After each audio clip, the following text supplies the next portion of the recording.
your consciousness expands, so you can be gifted with more, so you can be pleased again. And this keeps happening each time you truly, sincerely connect and match this energy field. And this is why the Sufi masters are famously known for being in a state of gratitude.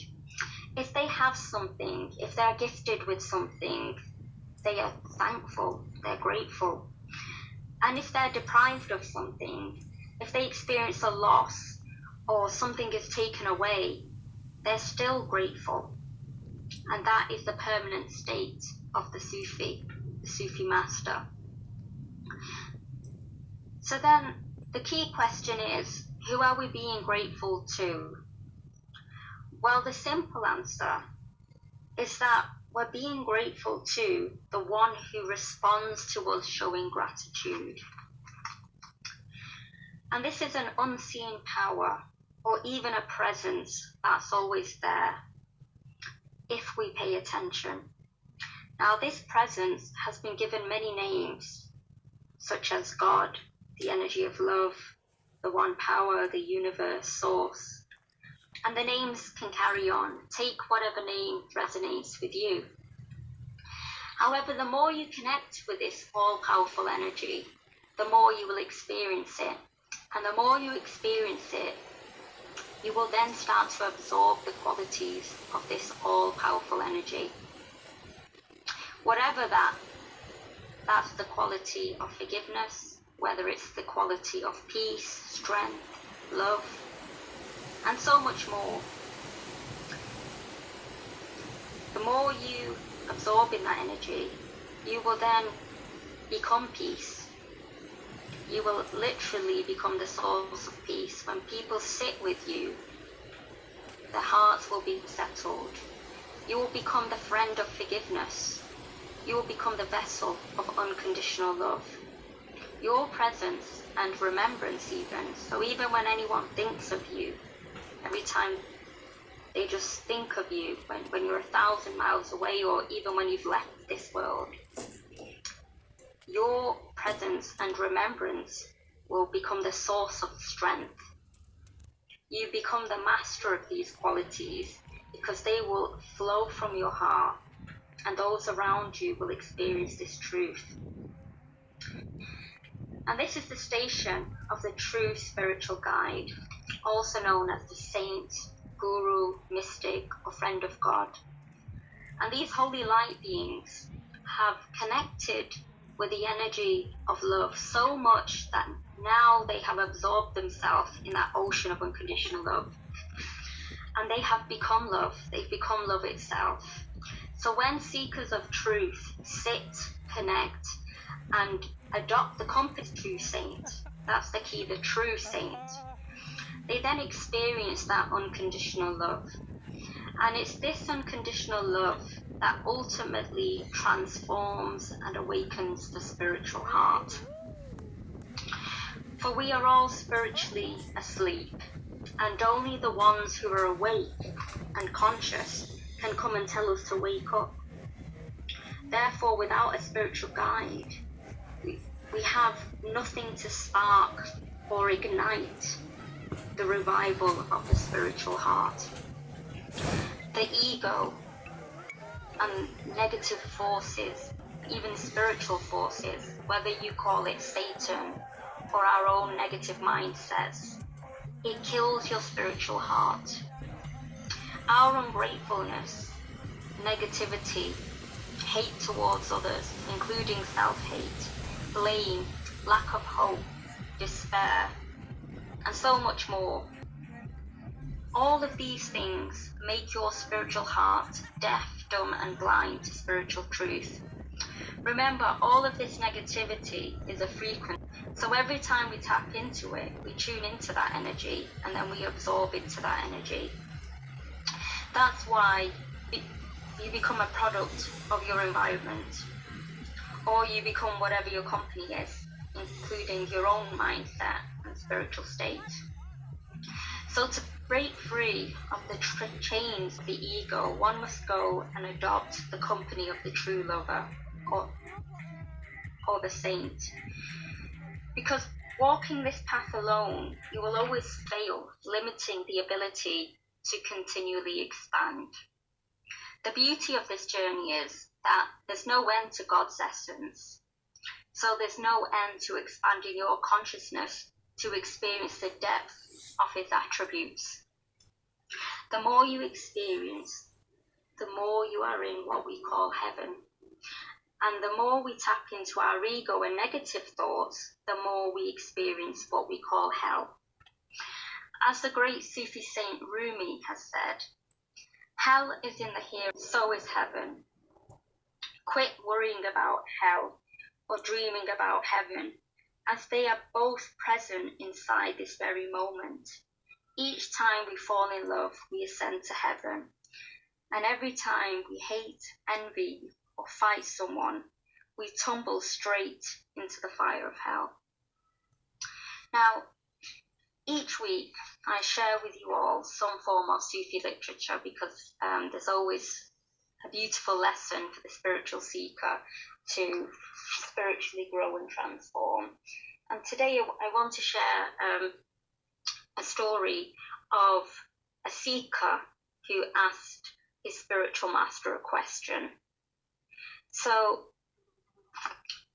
there was a spiritual master, and a seeker said to his master, "Can a seeker exceed his master?" That was the question. Can the seeker surpass the master in the spirituality? And the master responded by saying, yes, they can. So-and-so, so he named someone, and he said, so-and-so has surpassed his master. And that person who he referred to, let's just call that person X. X was in the room and he heard his spiritual master say this. So this person X, he then went away and he became very confused, and it brought a lot of doubt into his mind, because all of this time, from all of his spiritual teachings and learnings, there was one clear lesson that, you must absorb yourself in the attributes of your spiritual guide, because within the spiritual guide is all of the destinations that you're looking for. So he couldn't understand this, and it was almost driving him crazy, because now his ego started to play, maybe you are better than your master, maybe you're not, maybe you are, maybe you're not. So he was in this constant fight, and so many days passed. So then what happened is, his spiritual master sent another student to go and see X. So the student, he went and he said to X, there's a message from our spiritual guide. And he said and his message is, don't worry, you have surpassed your spiritual master. And I received this information from masters of all masters, master of all prophets. I've personally been informed of this. You have surpassed your master. So then the other student, he went away, and X now has this message from his guide, and he contemplated on this, and he realized that there's no way he could ever surpass his spiritual guide. And what made him come to this realization is that if he can sit so far from his spiritual guide, not even share with his guide that he's going through this internal turmoil, and so many days have passed, and now my teacher, my guide, has sent a message for me on this very subject, confirming what my situation is. If he knows what state I'm in, how can I have surpassed my spiritual guide? So what we learn from this, or what advice the spiritual seeker should take from this, is that when we take on a true spiritual guide, they are always in tune with your thoughts, your actions, and your spiritual state. They know exactly where you are in your journey. It doesn't matter if you haven't communicated it to them. No matter what you're going through in life, your spiritual guide is aware. And that's why you have a spiritual guide. If they wasn't aware, there would be no point in having one.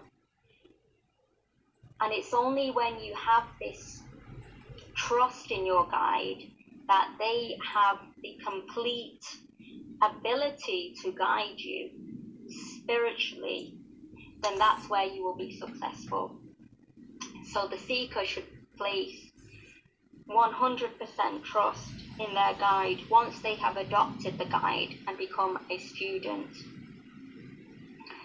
So this brings us to an end of the first part of the meditation session. We're now going to move on to the second part, which is the actual spiritual meditation itself. So the Sufis, they use zikr to awaken the spiritual heart. And zikr carries its own frequency, just how we talked about tapping into these different qualities such as gratitude, and also we talked about the negative things that we can tap into as well, such as ungratefulness. Either way, you're tapping into a frequency. It's the same with zikr. Zikr is powerful, carries frequency, and zikr, Sufi zikr, which means remembrance, is all about the names and attributes of the beloved. So when we call on these names and attributes, we connect with that energy, and then we absorb into that energy, and this raises our vibration, our consciousness, and connects us with that energy. And through this connecting, what happens is it purifies the spiritual heart, and the more we purify it, the more we expand, the more we become conscious, the more we connect with it, awakening ourselves to spiritual truth. So I'm going to talk us through the steps, because we have a couple of new people in the group, and then we'll make a start. So first of all, what we're going to do is we're going to get our posture correct. What we're going to do is sit with our back and waist straight and upright. It's really important that you have your posture correct, because we're going to carry out a lot of breath work in this meditation. And it's the breath work that creates energy as well. And the breath is very divine, because it's the one thing that's giving you life. So when we breathe, every time we breathe in, every time we inhale, you're going to breathe through the nose. And every time you exhale, you're going to breathe out the nose. So that's posture. Together, we're going to take a long, slow, deep breath in. And when we breathe in, together we're going to call upon the divine name, Hu. Now, when we call Hu, we're going to long that name out. So we're going to say, Hu. Now, when we listen to this name, we're really going to tune into the sound, because that's what's going to raise your vibration, your consciousness. We're going to do this for a while, and between each calling upon the divine name Hu, we're going to be taking that slow, long, deep breath in. After we've done this for a while, we're going to move on to the next step, which is loud zikr, loud remembrance. Here we're going to call upon the divine names Ya, Hu, and Ya, Hey. So when we say Ya, using your imagination, you're going to stamp that on the heart. When we say Hu, while saying it out loud at the same time, using your imagination, you're going to stamp that on the forehead, Ya on the heart, Hey on the forehead. Don't worry about spellings and things like that. This is just an energy stamping. So long as you know you've done it, that's all that's important. From there, we're going to move on to silent zikr, silent remembrance. So here, we're only going to use the breath work and the meditation. the breath work and the imagination. Now for this part of the meditation, you will picture yourself on the beach, and you'll see the feet of the people you love moving on the sand, moving their toes on the sand, their heels in the sand, grains of sand, and you will feel, I want you to feel in your imagination the sand beneath your feet, and it's warm, and feel that it's a really warm day, and picture in your mind everyone laughing, smiling and laughing, being safe, already healed, in a sea, hear the sea, and see the white of the waves as they come towards you. Feel the cold of the sea water, bit of taste of salt if it goes in your mouth, and I want you to picture and taste the cool and cold of the sea, and I want you to feel the cold water of the sea on your legs and on your swimming trunks, swimming pants, swimming trunks. And I want you to picture that whilst we do the meditation, because these are Sufi meditations with visualizations, very important. And I want you to sit up erect, with an erect spine, and on the feet, feel the sand beneath the feet. Feel yourself walking in the sand as your heels sink a little bit into the sand and your toes can press into the sand and grasp the sand. So as you breathe in, scan. As you chant the word or the sound who,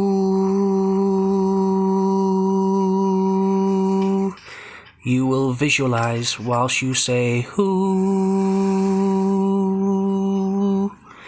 You'll visualize laughing and smiling. Now I would like you all to place one finger on your pulse or one hand on the heart, whatever is more comfortable. Take a deep breath in, hold that deep breath, and silently listen to your heartbeat to the sound of Allahu, Allahu, Allahu, Allahu,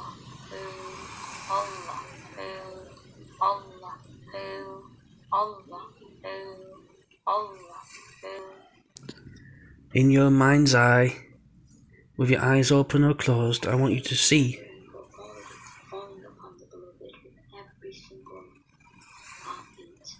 With each breath, use yourself. the colour of the sand. Feel the warmth of the hot sunny day. See the colour of the sea and feel the cold and wetness of the sea.